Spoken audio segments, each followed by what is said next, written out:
Une histoire inspirante. J'étais un roi et j'avais 4 femmes. J'aimais ma 4e épouse plus que toutes les autres. Je lui offrais de magnifiques présents et l'entourais de beaucoup de soins. Je la comblais de tout ce qu'il y avait de meilleur. J'aimais aussi ma 3e épouse. Je la présentais avec fierté au roi voisin, mais j'avais peur qu'elle ne parte un jour avec l'un d'eux. Ma 2e épouse était ma confidente. Chaque fois qu'il y avait un problème, je lui en parlais. Ma 1re épouse était ma compagne la plus loyale. C'est avec elle que j'ai construit mon royaume. Cependant, je ne l'aimais pas suffisamment et ne lui accordais que très peu d'importance. Un jour, je tombais gravement malade. Sur le point de mourir, je me mis à réfléchir. J'ai 4 femmes, mais quand je vais mourir, je serai seul. Je fis appel à ma 4e femme. Je t'ai aimé plus que toutes les autres. Je t'ai donné ce que j'avais de meilleur.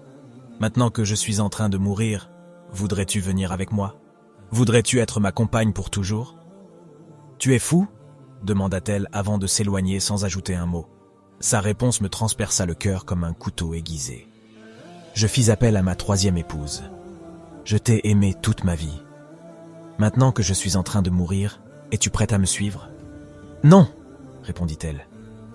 La vie est trop belle. Quand tu seras mort, je vais me remarier. Sa réponse me surprit et me rendit encore plus triste. Ma 2e épouse vint ensuite. Je suis toujours venu vers toi dans mes moments les plus difficiles, et tu m'as toujours aidé. Maintenant, je vais mourir. Veux-tu que je te suive? Elle me regarda un court instant et dit « Je regrette vraiment de ne pas pouvoir te suivre, mais je te promets de te faire une très belle cérémonie d'enterrement. » J'étais désemparé. Toute ma vie, je m'étais trompé sur les sentiments de mes épouses. Puis j'entendis une voix dire « Moi, j'irai avec toi. Je te suivrai partout où tu iras. » C'était ma 1re épouse qui venait de parler. Je la regardai et eus honte. Elle était maigre, malade, résignée. Je lui dis alors « C'est toi que j'aurais dû aimer plus que les autres, lorsque j'en avais encore les moyens. » En réalité, chacun de nous a 4 épouses. Notre 4e épouse est notre corps. Quel que soit le soin que nous lui apportons, il nous quittera le jour de notre mort. Notre 3e épouse est notre richesse et notre situation sociale. À notre mort, nous n'emportons rien avec nous. Notre 2e épouse, ce sont nos amis et notre famille. Ils sont d'un grand soutien pour nous. Mais le jour de notre mort, tout ce qu'ils peuvent faire pour nous, c'est organiser nos funérailles. Notre 1re épouse, c'est notre âme, que nous oublions souvent et que nous traitons si mal. Pourtant, elle est la seule qui nous accompagnera en tout lieu.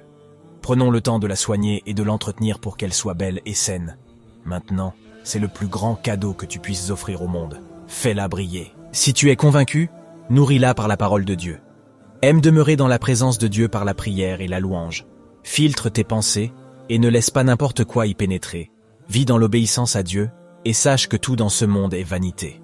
Car la seule chose qui te restera devant Dieu est ton âme. J'ai pensé à ton âme.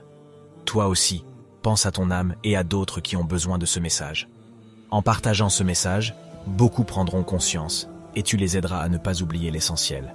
Que Dieu nous aide à prendre conscience à temps. Ne passe pas sans t'abonner et écrire Allahu Akbar dans le commentaire.